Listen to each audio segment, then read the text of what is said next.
Greetings. In Revelation chapter 11, the Bible speaks of two men who will come and stand at Jerusalem, most likely at the wall, or what they call the Wailing Wall, which is the last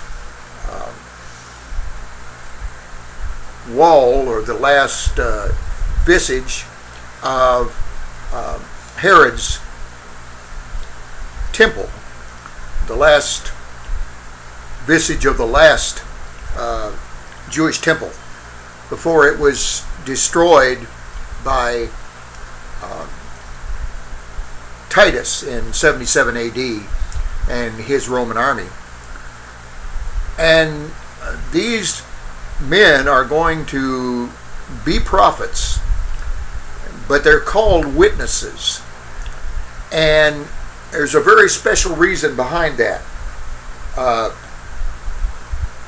Many believe now, today, that the two witnesses are none other than Enoch and Elijah.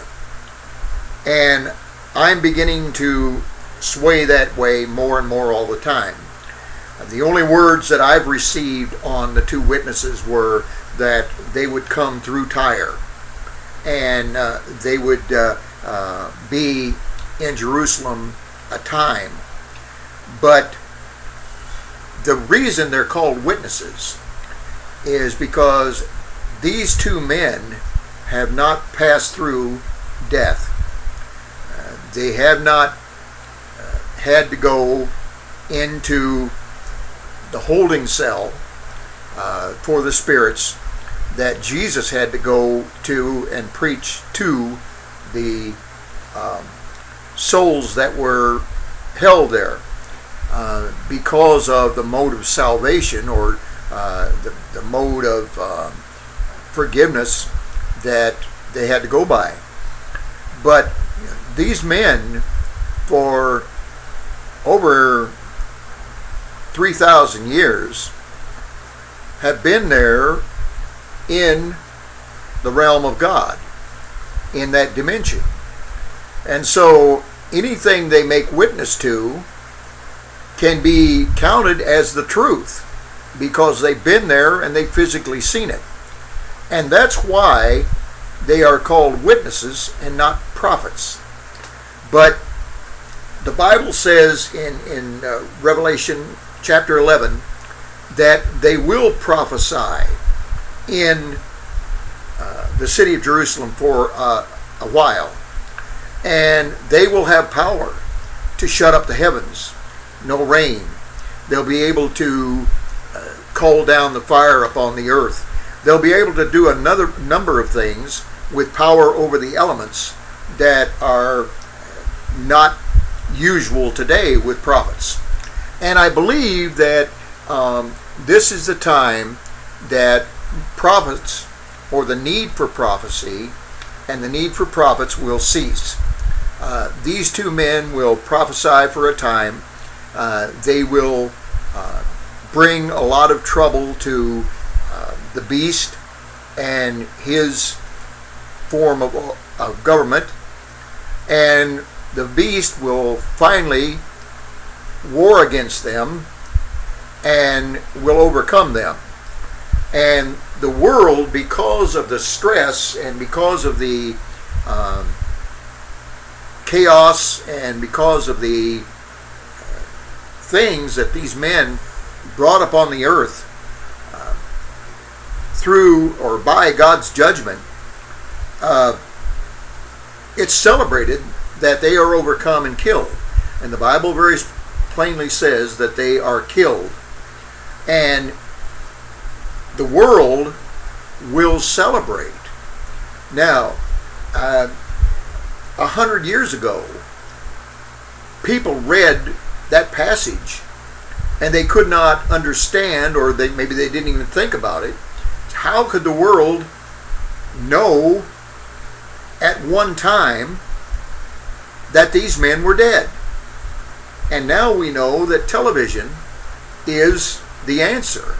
These pictures of these witnesses who prophesied and who brought much trouble to the authority of the beast will be killed by him. And the Bible says that their power over the elements was so great and brought so much trouble that the world will celebrate seeing these men laying dead there. And they will lie dead in the street for 3 days. And after that 3 days, their life will come back into them. They will stand upright, and God will take them out. Now, by that time, I do not believe that there will be any Christian believers here. Now, there might be a lot of believers, but they will have to go through the time of beheading for their testimony. They're going to lose their head.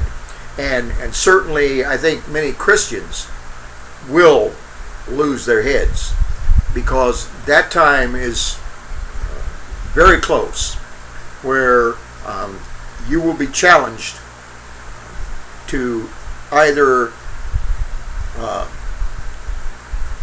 deny Christ or die. And this would be a way of getting rid of some excess, unneeded society that has been a lot of trouble to the natural man. I mean, when you get Christians out of the way, when you cause a great disappearance of them by genocide, then you're not going to have any trouble, because the people that are left behind have denied Christ. And in so doing, they have received the mark of the beast and have lost their souls completely. But the witnesses are there to pronounce judgment upon the earth. Now, the earth includes mankind, but the judgment of mankind does not come until after the resurrection of the wicked dead, and then the final judgment, or the great judgment, the great white throne judgment, is going to take place. And so the witnesses are there to announce or declare God's judgment upon the earth, upon the elements, upon the things that will react to a curse from God. And that would be just about anything.